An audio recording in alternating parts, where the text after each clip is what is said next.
I am just going to go ahead and hand this over to our steering committee members who are going to talk to us. As the session you can see, I'm an RDL, now what? So Christy, Brian, Suzette, take it away. Hey, thanks so much. Glad to be here, everybody. Sorry, that this is a different type of environment. I'm Christy Graves. I work at North Central Ohio ESC, and I am the Director of Curriculum here. You'll see there pictured the steering committee members. And it's part of our mission and our goal as a steering committee to really work with ODE to kind of assure that consistency and quality of messaging for the network. And then also try to think about ways that RDLs might fit into this bigger picture or this broader strategy of school support. I know this is a different type of environment, as we're thinking about, these breakout sessions and doing everything online. But I am really excited because I feel like, I'm going to actually get to go to some sessions, and then secondly, I can play them back later. So there were many sessions that I wanted to attend, and, you can only sign up for one, but I love the idea that we can actually play them back. So on behalf of the steering committee, we want to wish you a wonderful day of learning. So in today's session, this I'm an RDL, now what? We have several different learning targets that we've set. As we're thinking about the work of regional data leads and the network, we know that we have some folks who have been around in the network for some time, and then we also have some people maybe who were supposed to go down to SAS this spring and just didn't get to go yet. And, they're on that list of being an RDL. So what we want to do is really talk about this, I'm an RDL, now what, and kind of refocus our efforts if we've been here for some time, really kind of refocusing us back to our purpose and our mission. And then also kind of bring some new folks along the way with what our group's about. So first and foremost, on our learning targets, we want to really differentiate between those roles and responsibilities of regional data leads and network members. So our teams worked up a few slides to kind of help make that differentiation for the group. And then identify who's a part of our network and how you might be able to correspond with one another.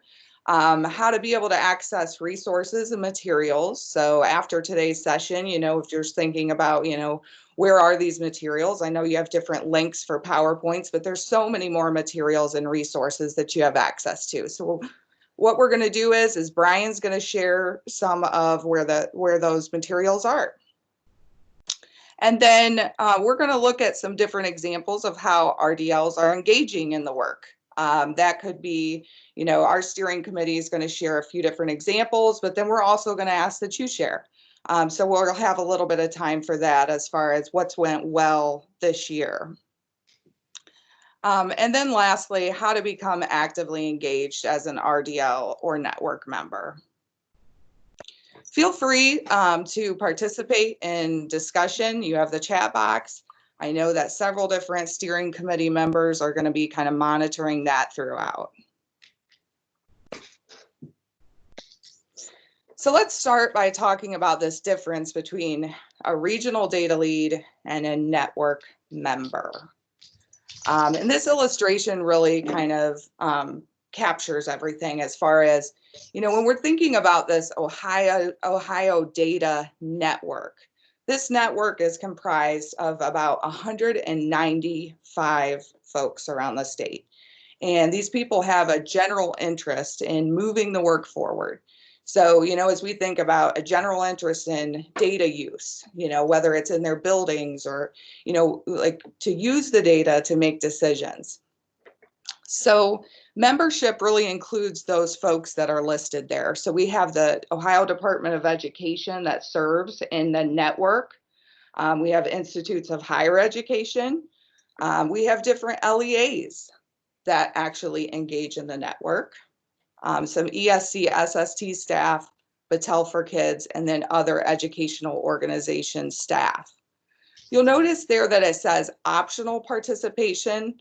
So some folks in our network have been trained by SAS and others have not.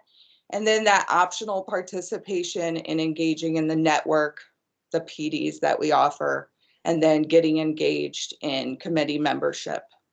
We always encourage that to get involved. When you consider kind of that differentiation between the network and a data lead, so you see there it's a smaller group of individuals. So we have about 80 regional data leads in the state of Ohio. And you'll notice where it says it includes ESC, SST, and the steering committee. So 80 individuals around the state of Ohio. And later on, when I show you the map, these are the people who are identified on the map as far as, you know, who you may contact for support. As far as the regional data lead, you'll notice there that now we're looking at participation. So these are people who have been trained by SAS Analytics, so they have that high level knowledge, expertise. And we really want to stress the importance of getting involved in the network. So they are participating in PDs, they are participating in events like today, right? So we are engaged in the network, and most importantly here, we all have a collective responsibility for moving the work forward in our regions and in the state. So that's really the heart of it, is that we really have that collective responsibility for moving things forward. And then you'll see their committee membership optional. We're going to talk about some ways to get plugged in with different committees today. And I feel like this is like PowerPoint 101, don't put 5,000 words on a slide. But thank you, Jackie, for the formatting of this slide. Before I actually go there, what I would like to do is let's just have a little bit of participation. When I say regional data lead, when I say network member, I would like for you to consider 2 or 3 words. What does that mean to you? What does that mean to you about your work, about what you're doing?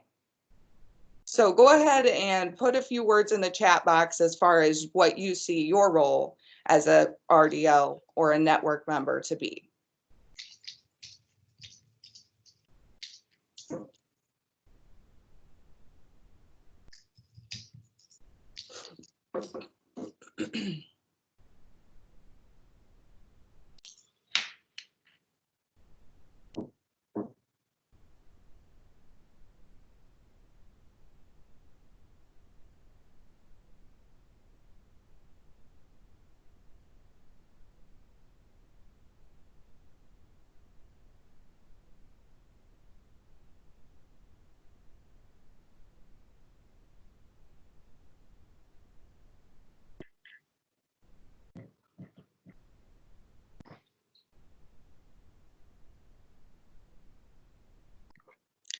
So as you're thinking about that, I really want to kind of refocus back to this idea. And Jackie formatted this, put everything together so nicely. But I do want to let you know that there is a document available that really talks about the roles, the expectations, and those guiding practices of RDLs. So there's things in the chat about likely use of data, right? You know, that we're coaching, that we are helping support, right? And helping in that bigger picture of school improvement. So really, as we're thinking about that role of a regional data lead, it's really looking at that culture of data reliance. I like to say, like, it's moving from data compliance to data reliance. How are we using all of the data that we have to foster this culture of using data to make decisions? Using data to make decisions about our schools, about our staff, what kinds of PDs that we may engage in. And that involves anything from that technical assistance all the way up to, again, that use of the data. You'll notice here on this slide, and again, Brian will show you how to access all of this information. But one of the important things is really thinking about the expectations of the data leads. So if you are a regional data lead and you're part of that 80 part of the 80 folks around the state who are leading that work, we really have that expectation. It's kind of two buckets, I like to think of it. Number one is that, you know, you have that knowledge, the expertise, right? You're in that role for a reason. People are calling on you for a reason. So you're a learner, right? You're learning, you're growing. There's a lot of things in the state right now that are changing. So you kind of really have to be on top of your game, kind of learning and figuring things out, you know, as they come out and being proactive. So there's that idea of having that knowledge, and if you don't have an answer, knowing who to go to for that. But then that second bucket really is, if you look at those verbs in there, you know, you're attending, you're contributing, you are participating, you're committing. So we really want to highlight those expectations as really, we want you to be engaged, and we want you to attend PDs like this and contribute in your region and also statewide. And again, we'll talk about some different ways to get plugged in. Some guiding practices. We're going to kind of move through several of these today as we're talking about how we may, in our roles, support teachers, students, administrators. And we're also going to kind of hear from you about what that looks like. But again, it's really moving into that use of data, data reliance, having that culture of data. When you are on the Department of Education's page, you can actually research, find out who the regional data leads are across the state of Ohio. There, you can see here on the map, everybody's kind of identified by a little push pin, and you can hover over the push pin and kind of see who is at that ESC or SST. Again, these are the 80 folks that serve as regional data leads. They are the ones who are identified on the map, because when you think about this bigger picture of school support and who you're going to call on if you have questions, if you need professional development, if you need support with your data, these are individuals who can help support that. Okay, and Brian is just going to kind of share some details on how we might correspond with one another. Hi, everybody. Hope you're having a fabulous Friday here. We have two primary ways that we communicate with one another. One is an listserv, and we'll talk about that here shortly. And the other one is our resource and shared drive files. About 45 seconds ago, I just pressed send on a test email. So inside your email right now, if you are a member of the network, you should have an email from me saying, here's a test listserv message. In order to use that system, you just have to open up your email client just like I did, and then you address the message to Ohio RDL at NORT2H.org. There are listserv free sponsors to make sure that we can communicate with them. The message comes from the listserv, and it contains a little bit of a tag that says Ohio RDL. So I'm going to give folks just a minute to go ahead and check their email and see if they got that message. If you're having issues and couldn't get that message, feel free to email me on the screen, and we'll make sure that you get that taken care of real quick before we continue on. So I'll give folks about 30 seconds, and then we'll talk about the resource drive.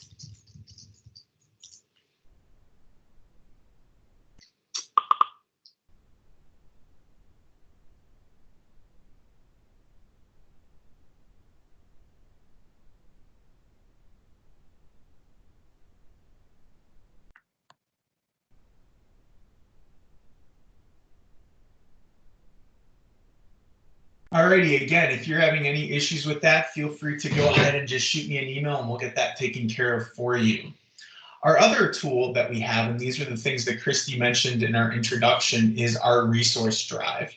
To access our resources, the easiest way is to go ahead and type in that URL that's up on the screen, tinyurl.com/OhioRDLshare.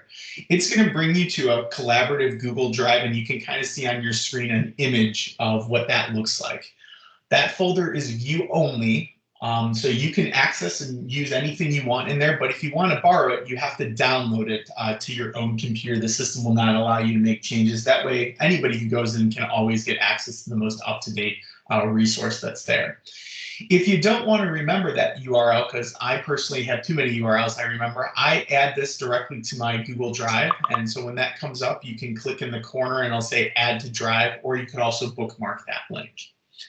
But part of the great thing about our RDL network is that we all like to share various resources with one another. And so you can also add resources to the repository.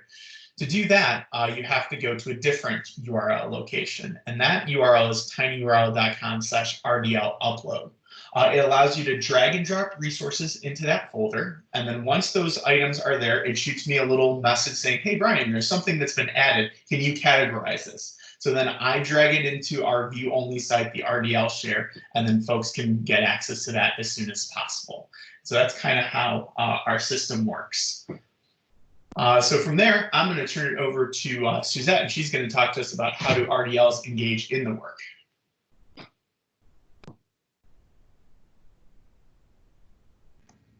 It helps if I unmute myself. Thanks, Brian. We will now take some time to speak about how the RDLs engage in the work across the state. We each wear so many different hats, but it's by wearing those different hats we're able to bring different experiences to the network.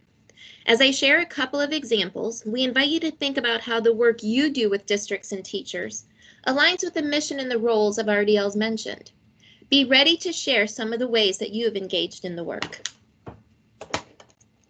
So data overload. Ever hear of the drip syndrome? The data-rich, information poor? I'm sure most of you are nodding your heads right about now. As RDLs, we focus our efforts on helping teachers and administrators heal, so to speak, and be able to thrive in a data-rich environment. We know there is an immense amount of data collected every day within the walls of a school building or classroom. And even with our transition to virtual learning, districts are gathering data on the accessibility, the engagement, and the participation of students. They are measuring the percent of students who have signed into their Google Classroom or Microsoft Teams, or the percent of students who are picking up the paper packets and returning them. Not to mention the need to identify the major gaps that students may exhibit in the fall. Even with the suspension of state tests, we still have much work to do around data, and the RDLs are here to support that work. Our work focuses on 3 levels, and I need you to keep this in mind as you think of the work that you do. First level, using data to move students forward. Second, using data to move teachers forward. And finally, using data to move administrators forward. So teachers and administrators gather student data for various purposes. In some cases, we as RDLs help them with the gathering, and others we're there after the fact. But sometimes we know that they need some extra support. Whether it is the designing of a tool or the implementation of strategies, RDLs have individual expertise as well as the entire network to support teachers at every step. As teachers strive to provide the best instruction for their students, they need data and data analysis to help point them in the right direction. It is the interactions between the teacher and the students that move student learning forward. And RDLs support them by providing that expertise, and not only the gathering and the analyzing, but also the response to the data. I saw in the chat earlier with Christy's, when Christy asked you guys to jot down a couple of things. It's not only just analyzing that data, but it's about supporting teachers and making change and doing things differently with the students in front of them. RDLs are able to work closely with teachers to share those instructional ideas and the best practices that move students forward. An RDL is able to guide teachers in connecting different student data sources in order to get a clear picture of student needs.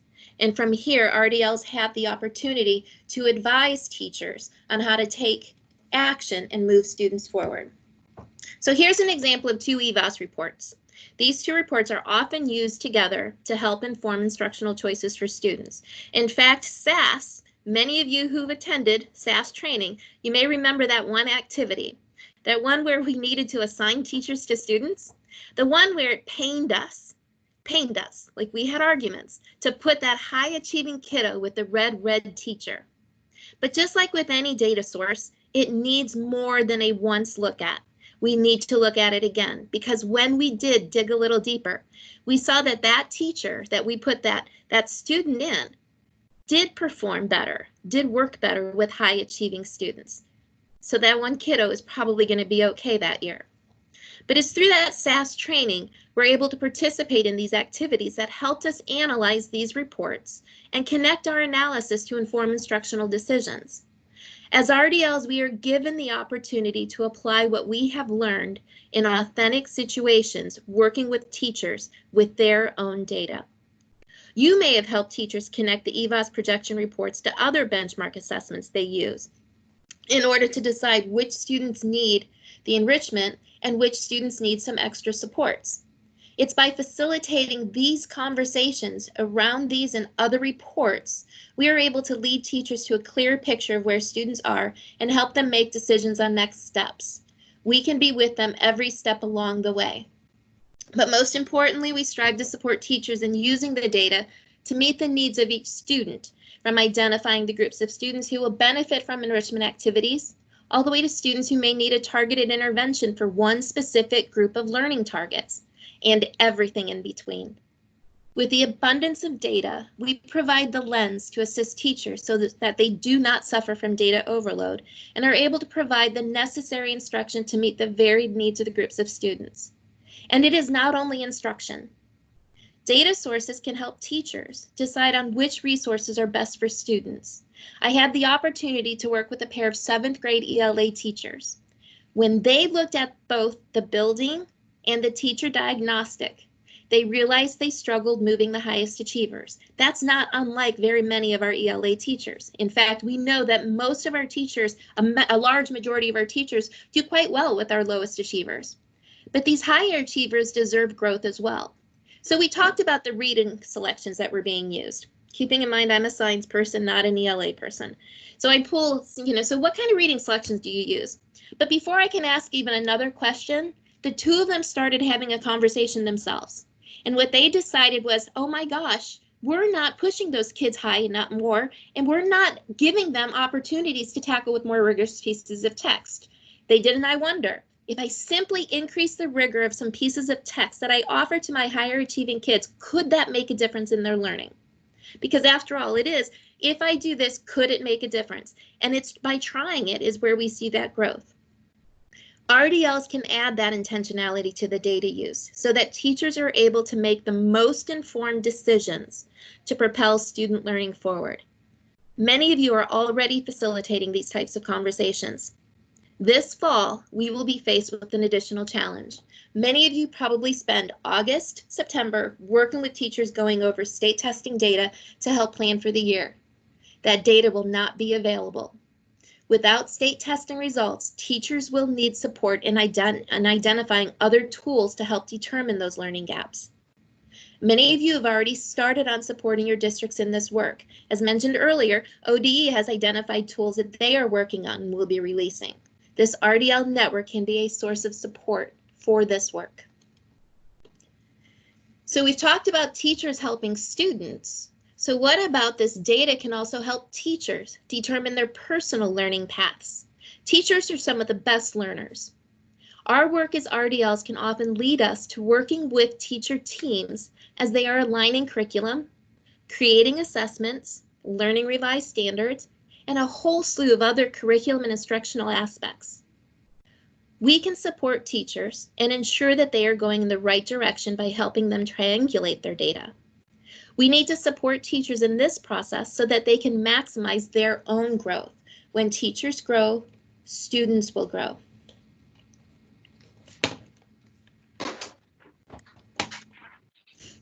So here's a snapshot of the teacher level diagnostic report. It's probably not like one, it's probably just like some you've seen. Some observations we make are obvious. The lower achievers outpace their peers, higher achievers fall behind, and students in the middle on average grew about the same as their peers. Each of you have probably worked with teachers who have a report just like this. This year I had the opportunity to work with a group of 4th graders who wanted to help understand their value-added reports. I first met with the teachers as a group, and then individual teachers wanted to meet. So we met during their conference periods over a series of a couple of days. There was one teacher whose diagnostic report looked just like this. And if you are like me, you tend to uncover something new each time you look at the reports. What we discovered was a shift in the percentage of students who were in the lowest subgroup.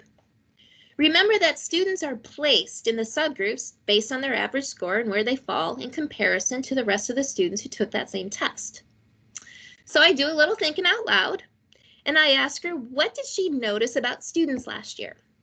Now keep in mind, during our time together over the whole group, the teachers had already said that, this year's group, this current group of 4th graders, was just a great group of kids. They seemed to be picking up on things quickly, and overall, just a good group. She also indicated that last year's group was okay, sometimes struggled a bit. So we celebrated a bit. Yay, you got those lower achieving kids to grow. This teacher was also green. Great growth with that lowest subgroup. But then we moved to the middle and the high subgroups and looked at the kiddos. We actually, clicked on that chart, and you were able to see who are the kids in that middle and high group. She was in agreement that those kiddos are good kids. She can see them being in those subgroups. She thought, well, yeah, they fall there. But then as she's talking about that, her light bulb went off. And that's when she realized that there needs to be, that there's a shift in students in the tertiles. And if she doesn't herself do something different, because she doesn't do well with mid and high subgroups, her own value added might suffer. But worse yet, she's not pushing her kids as much. We then talked about some different practices she can try to help push the learning of the mid and high. She also realized that she had been teaching to the lower subgroup for so long, and that she needed to refresh her own understanding of practices to help her reach the mid and high groups. If we had not looked at the reports more than once and talked about what we saw and talked about the students, she may not have attempted anything new.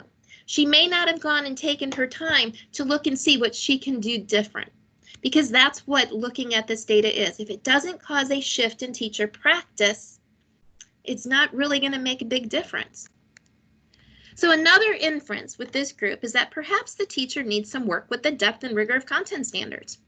Or maybe the teacher shares that student-led conferences occurred with the students who are in the first subgroup, but she never had time to hold the conferences with the students in that third subgroup. Whatever the answers may be, the question we ask allowed the teacher to uncover patterns of instructional opportunities. And when the teacher is able to uncover patterns based on their own available data, the teacher then can plan their own areas of growth. For this teacher, it could be something as simple as planning out the lesson to avoid wasted time, so that she has time to go ahead and do conferences with the middle and high kids.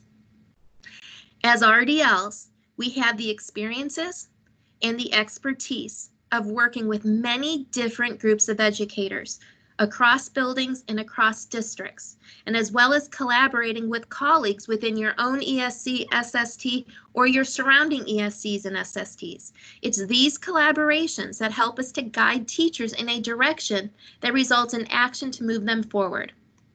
It's in connecting these pieces that helps relieve the symptoms of the DRIP syndrome. Christy, you want to talk about the administrators? Sure. A lot of our work as RDLs, our first initial inroad with districts is typically with administration, right? So if it's district administration, building administration, that's our window to kind of get in, right? And be able to do the work. So as we consider meeting administrator needs, we have some timely examples of this. As we're thinking, I was sitting in the OTES 2.0 training, and we had like a state trainer meeting. And one of the things that was said that really resonated with me is, whether you're doing OTES 1.0 or you're doing OTES 2.0, there's work that needs to be done. And that's so true. You know, we're going to have folks in this OTES 1.0 who, you know, don't have value-added data next year. What are we going to use for their student growth measures if they're in that 1.0 world? If districts are transitioning to the 2.0, you know, what are those high-quality student data pieces that we can look at? You know, and RDLs can kind of help form some of those I guess, conversations in districts of identifying what those data pieces may be. And secondly, you know, we're going to have some administrators, if the districts are transitioning to OTES 2.0 for the first time next year, you know, they still have OPES 1.0, let's say, and those administrators, without having value-added data, without having student growth measures, they're going to need some data. You know, they're going to possibly need an SLO to kind of tide them over until we roll out the new OTES 2 or OPES 2.0. So there's a lot of work that needs to be done. And I would argue, you know, as you think about, you know, when Suzette was presenting and we had all of those different data sets listed, there's so much data, and our role is really helping people kind of connect the dots and tie things together and integrate systems. You know, you have behavior data, you have attendance, you have all these different things. How can we pull everything together and have more of that comprehensive data analysis to move our systems forward? So I would argue that, you know, in absence of having state data, our jobs just got even bigger. We are going to have to really focus in with districts on, okay, what do we have in place? What kind of conversations do we need to have? What data can we be looking at? So I think it's going to stretch some of our districts, and that may not be such a bad thing, you know, that now we're looking at other sources, and then the next year when we have the state data return, you know, then we can, you know, be integrating as well. So there's definitely a lot of work to be done as it relates to data analysis at the systems level. And as you're moving forward into this idea of OTES 2.0, and just good practice is really helping initiate some of those conversations to really promote data use. And when Suzette had up the slide of, you know, you have your high achievers who are making below average gains. One of the first things that came to my mind is a tool that I really like, or a report that I really appreciate in SAS in those reports, is the decision dashboard. Because then, you know, you can look across your entire system and make decisions about, hey, you know, we're seeing across the system or in our grades 4 to 6 ELA team that we're not really making gains with our highest achievers, or we're not making the gains that I guess are going to push them forward or close gaps with students, right? So I think that, you know, number one, making sure that folks have access and they identify that, yes, those reports are available and how to read them. But most importantly, how are we going to use those to drive decisions about PD that we're doing, drive decisions about, you know, maybe placements or you know, the areas of expertise, you know, of individuals, what kind of evidence-based practices we're going to link up to support those learners. So oftentimes, you know, that inroad really becomes with that district, the building administrator, and I can see where, you know, their RDLs can be their right hand man or woman, you know, in guiding some of those discussions and that work. So that being said, you know, we just kind of put up a little bit of a word cloud of things that, you know, you may be doing, or things that you may be initiating in your work this year. So reflecting back, this is a nice time of the year to do it. You know, we're at the end of the year. What were some of your successes as an RDL, or what was a great experience maybe that you had in working with teachers, or a resource that you've used, or something about your role that you feel like was really successful this year? So I would actually ask, if a few people actually wouldn't mind unmuting themselves, heaven forbid we hear your voice, right? But if you could unmute yourself and just share out just a few ideas.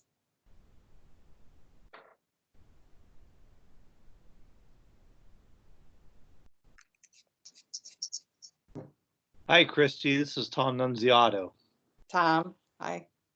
I just want to say, working with the teachers and going in and especially working with teachers on data when they think the data is negative and then start digging into it and understanding what the data means and realizing that they can make just small adjustments and the impact it will have on their students. And when they leave the meeting, they leave with a smile instead of when they came in begrudging the fact that they have to sit down with me to talk about their data. So it's kind of those positive experiences that really drive it. And then the next person that comes in the room, they see that teacher leaving smiling, and it helps the conversations go. Awesome. Great. Thanks for sharing that, Tom. I agree with Tom. Hi, Christy. This is Vicki Timko. It is really satisfying when you can support teachers with, that value added report, right? There still was a very negative stigma for a lot of years with that. Teachers were very defensive about that report, and the more they know, it's so rewarding to see the defensiveness drop, and they breathe that sigh of relief, and they go, oh, and they make those connections and those ahas, and I think that's been the most rewarding for me, is just helping teachers to understand more about their value added and having those conversations, where then they realize that data can be so useful to them. It's not something that was like put upon them, but they can begin to own it and use it to change the practice.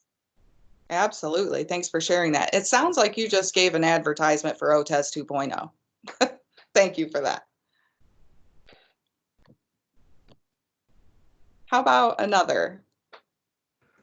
Hey, Christy, it's Chris. How are you? Hi, Chris. Hey, I just want to share that I think in Northwest Ohio, in our 4 counties, we had success in framing our work. We did work at individual districts as well, but on a 4 county, from a 4 county wide perspective, we encouraged our schools to bring teams of administrators and teachers and together and walk them through.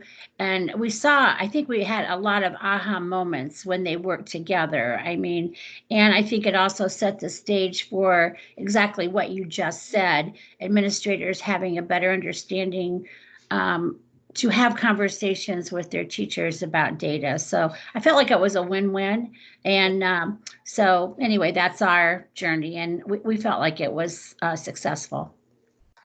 I love that, Chris. And the idea of pulling together multiple districts and kind of having cross conversations.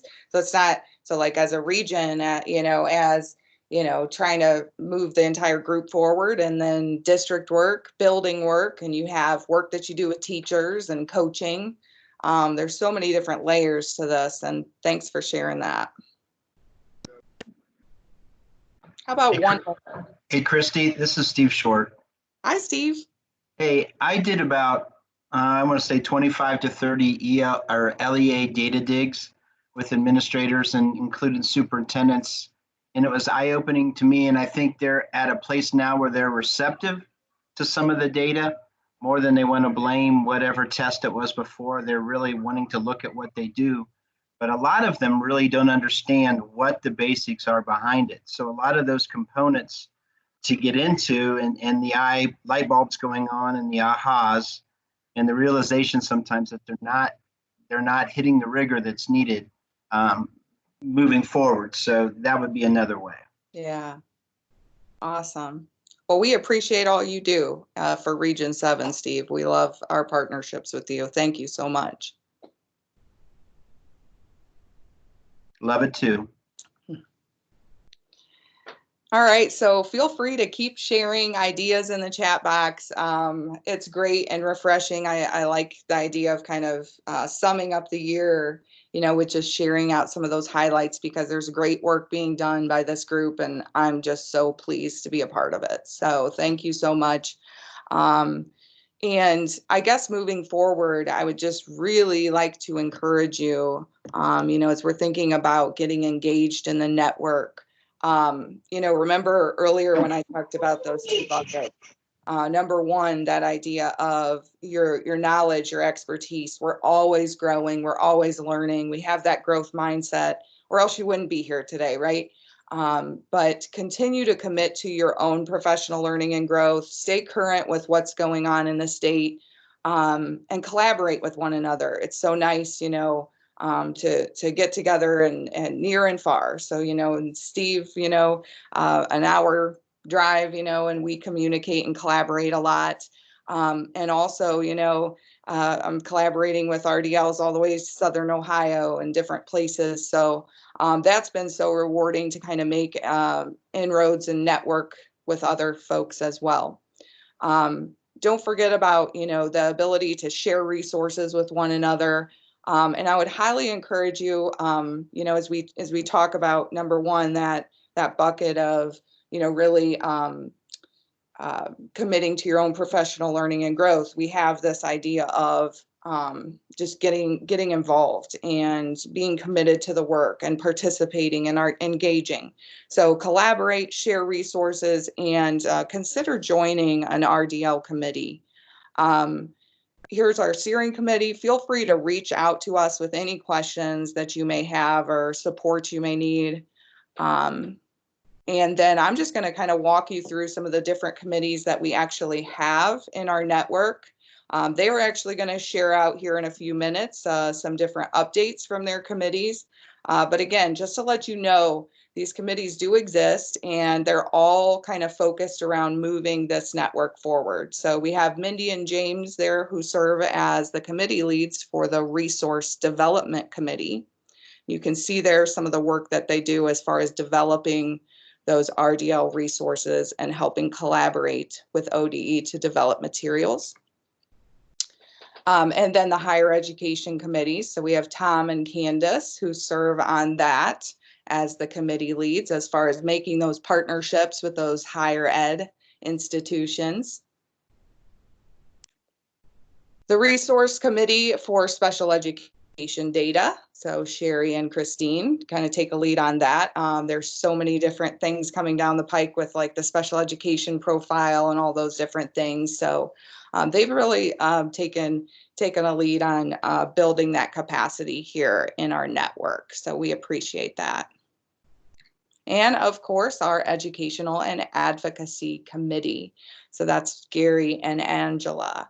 And that's really looking at, how we're using data and really advocating for the use of data, particularly value added, so as we think through, well, if it had a bad connotation, like how can we advocate that we're not just looking at it as for a number or a color, and we're actually using it to make good decisions about systems and structures and for teaching and learning. So we appreciate all that they do.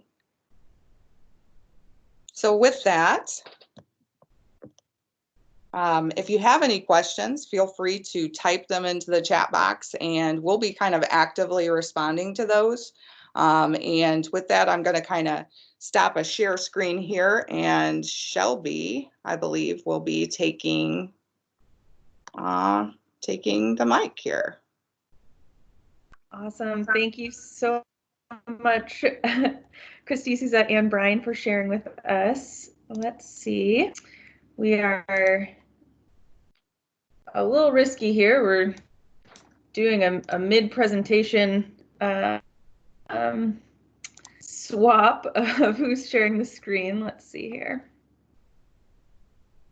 All right. We should be good. Hopefully everyone sees the committee updates. All right. Thanks, Brian, for the update in the chat. I appreciate that. So I'm going to go ahead and kick this over to our committee leads. So you've been hearing from some of the members of our steering committee, and you've got their contact info.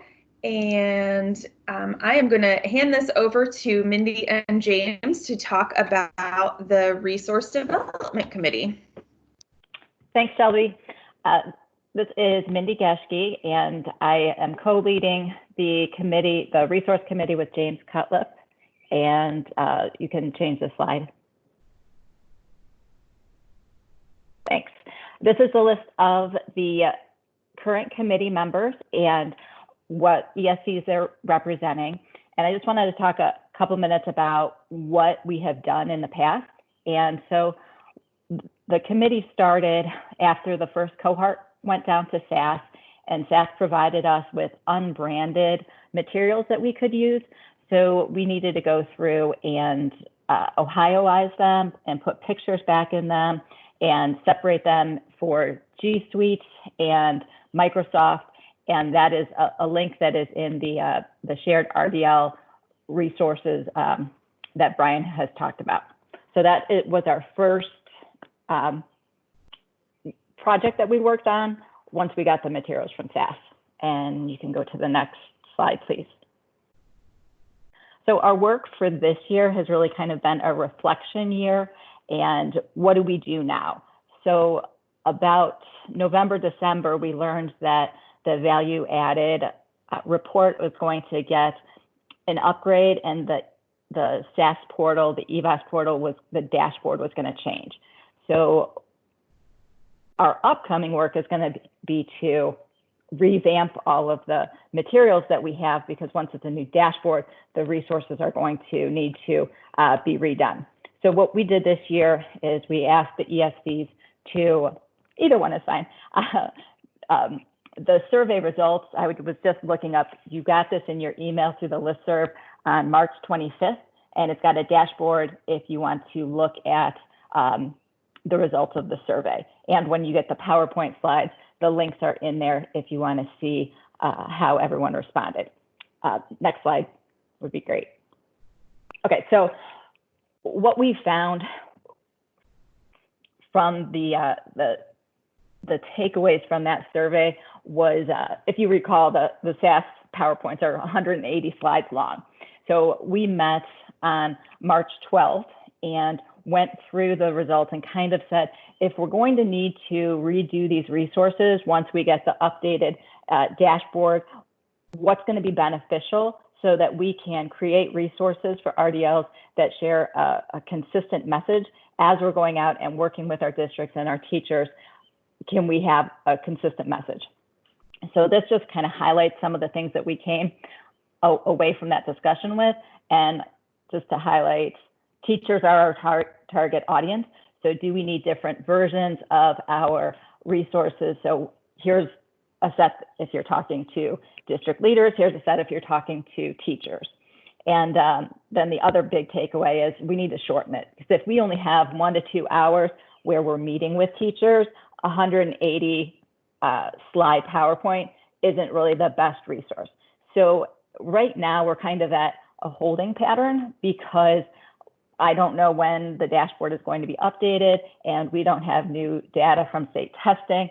So I'm really glad that we did the survey when we did, and we talked and we debriefed when we did, because now we have a path forward for when the dashboard gets updated and we start work again. So with that in mind, if that's work that you would be interested in doing, please let Matt or I know. And once we know when we're going to get the updated materials, we'll be able to start working on creating resources that are unbranded, that highlight the takeaways from the survey. So thank you for completing it.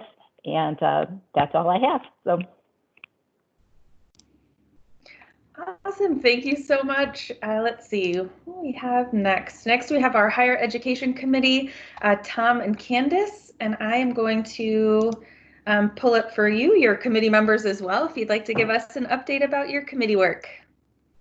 Thank you, Shelby. Welcome, everyone. It's good to see some of your faces, and if nothing else, it's good to hear all of the voices. So I'm co-leading this higher education committee with Tom Nunziato out of Stark County ESC. And as was mentioned, we're really trying to develop partnerships with higher ed and create that streamlined, consistent knowledge basis in regards to using data. So that's been a lot of fun and a lot of work as we've really met with a lot of the higher ed folks and talked about what their needs are, kind of the work that we're doing as an RDL committee and an RDL group across the state. We've I was glad to hear Mindy mention the term on hold. We have kind of been on hold as well with the current situation. We've not really had any meetings with the higher ed groups throughout this spring, and we'll likely not have any in the summer, but our goal is that we will start back up in the fall, in early fall, and continue the conversations with the higher ed folks, and then meet together as an entire committee again in fall. We certainly welcome if anyone's interested in being a part of this committee and want to help us build these partnerships and these connections with university folks. We welcome that. Tom, do you have anything additional to add? I just want to add a quick hello to everybody, but also the great thing about this committee and meeting with some of our colleges and universities, and especially some of the smaller ones that you deal with, it's developed other relationships and where you're able to reach out to somebody else to make connections that may support work in other facets of your job and the many hats that you wear. So like Candace said, if anyone would like to join us, let us know, and we really appreciate it. So thank you, everybody, and stay safe. Awesome. Thank you both. Let's see. All right, next, Sherry or Christine, if you'd like to provide updates for the Resource Committee on Special Education Data. Sure. Yeah, thank you. Hi, this is Sherry Smith, and we're probably one of the newer committees. There you can see most of the people that are on our committee. We are missing a few names, just looking over quickly. Laura Lowe from Region 1 and Ray Blevins are also on there. I apologize if I'm missing any other names, but I do want to specifically mention those two, because one of the things that we've done, I guess, since the last time we checked in as the state, is we worked on some least restrictive environment and graduation scenarios that really helped to prompt a discussion among the people in our group and sort of the ad hoc members from the Ohio Department of Education, just around those two topics. And we were able to give kind of feedback to ODE on some of their guidance or FAQs or just supports that they were putting out for districts. So that's been, I think, our most recent project. We too are experiencing a bit of a lull, a bit of a holding pattern right now, because after March, it got a lot harder to meet. And another focus, an additional focus that our committee has, is helping both districts and other RDLs understand how to access special education data, specifically around the special education profile, and how would districts use that in a continuous improvement fashion. So even today, we were looking at the project, the different projects that are aligned to the new grant around post-secondary outcomes. So you're thinking about graduation, and that's indicator 1, and dropout indicator 2, transition indicator 3, post-school outcomes indicator 4. There's data all around that in the special education profile. So how are we helping districts understand that and use that with continuous improvement, as well as the disproportionality data that was coming out. So we were sort of gearing up to help create some of those supports. And then with everything that's happened, we've kind of come to a holding pattern. Other members on our committee, like Matt and Virginia, I sort of reached out to them, and I think the whole committee is welcome to help. So if any of you have questions about any special education data or any resources that we might be able to share with you, certainly contact us. And certainly if you're interested and you're not on a committee already, we don't want to overload people. if this sounds like the committee for you, we're always seeking additional members.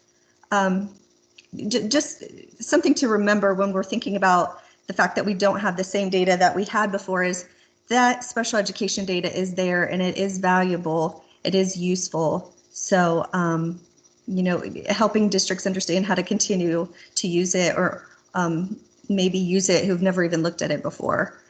Feel free to reach out. And yeah, I don't know, Christine or Virginia or Matt or anyone else, anything else you'd like to add? Hi, this is Christine. I just wanted to add that if you're interested in joining our committee, please don't feel like you need to be an expert on special education data, because what we're really trying to do is build the capacity of RDLs to be able to support districts with special education data. Part of the conversation we've had is a lot of times this data lives maybe with a special education director and principals, teachers, other parts of the education community aren't really as familiar with the data, but it's going to be really important for them to become familiar with it and comfortable, especially with the new special education profiles. So if you have an interest at all, I would really highly encourage you to join our committee, because we would love to have additional voices and thoughts about how best to build out those resources.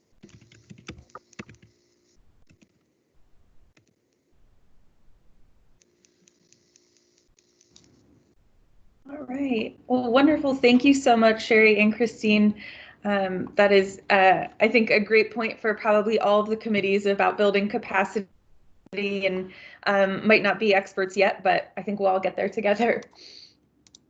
All right. And last but not least, we have our Educational and Advocacy Committee leads, Angela and Gary, if you'd like to give us a little bit more info about the work your committee is doing, and I will put up at least the current version of membership that we've got. Sure, thanks. This is Gary.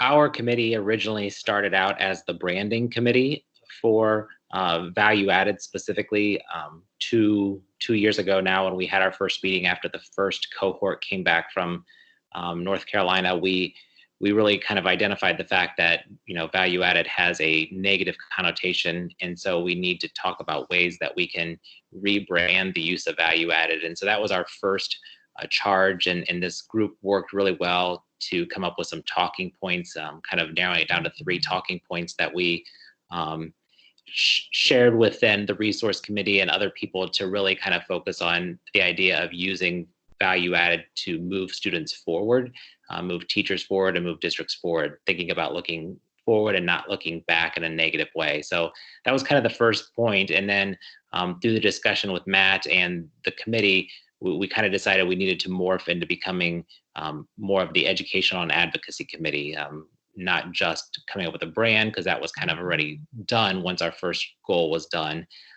So now we've kind of, like I said, morphed into this. Our committee has not met a whole lot recently, just because we haven't had a lot of opportunities or what the direction exactly was going to do for the committee. But we did have the opportunity this year. Matt reached out to us along with some of the representatives from ODE, and we were able to present at the Educator Standards Board. They asked us to come in September and do a very quick 10-minute overview of value added, and it actually led into, it was just one of the subcommittees of the Educator Standards Board, and it actually led into some really good conversation. Our 10 minutes there ended up being about 45 or 50 minutes there, because they had a lot of questions.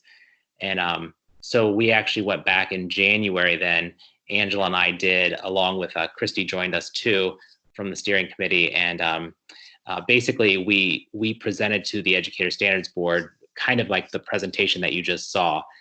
We had put together this presentation about how do you use this information to move students forward and teachers forward and all of that stuff, and explaining them what we did with the RDL network. And so that was the presentation we gave to the Educator Standards Board in January, and it did inform us that there's still a lot of misinformation and just lack of information about value added out there, because we were really grilled with a lot of questions, and also some good things about just they clarified some misunderstandings they had. So what that led us to understand is that our committee is still very needed because there's still a lot of areas and pockets that don't have the information that's needed. So moving forward, we just really want to identify those opportunities where we can utilize our committee to either speak at engagements or create some resources of information that can be going out to show what we're doing to promote data literacy, and specifically if there's misinformation about any kind of data,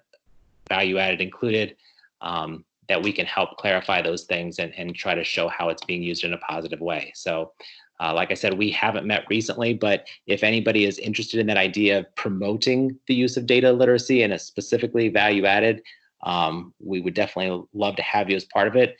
The last thing is we did put out a survey last year, kind of sent it out twice, originally when it started, and then I think there was one time last year we sent out another reminder. We have a form that Stephanie from Brown County ESC created.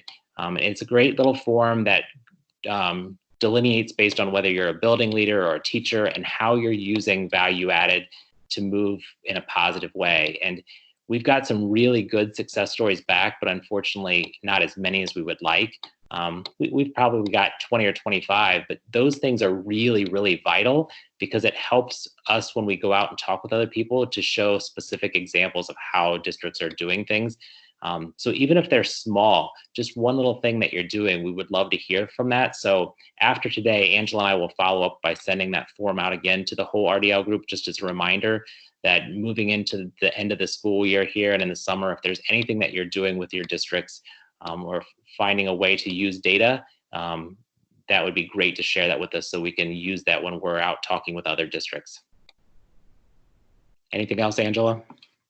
No, I would just say if you want to be part of this committee, please just add your name and email to the chat room, and we'd be happy to add you to the work group that we co-chair together. And like Gary said, the success stories are extremely important because I feel like they show teachers can be empowered over their own data.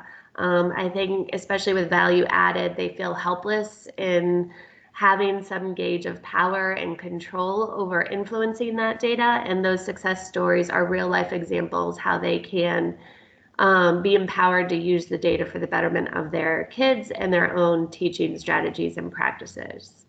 Thank you.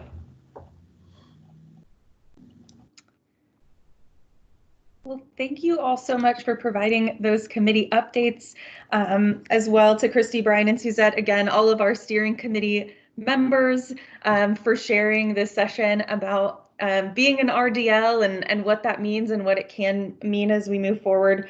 I know staff at the department truly in our partnership are just continually impressed and grateful by the work that you're doing all across the state. And I think some of the words that folks had used in the chat earlier that were really resonating with me were about that positive culture of data use or reliance, and really thinking of the whole network as capacity builders. And so that's just really been resonating with me and how I've been thinking about this network. So thank you again. This actually wraps up our morning sessions, again, a little bit early, so we can give you all a little bit longer of a lunch break. So that is what's next. We will have, take time for lunch, hopefully a little fresh air, depending on if the storms traveling across the state have hit your area yet. Step away from the computer, and we will restart at 12:30 with our first round of breakout sessions. So again, just that reminder, everyone's been doing so good here that each session has its own link or call-in info.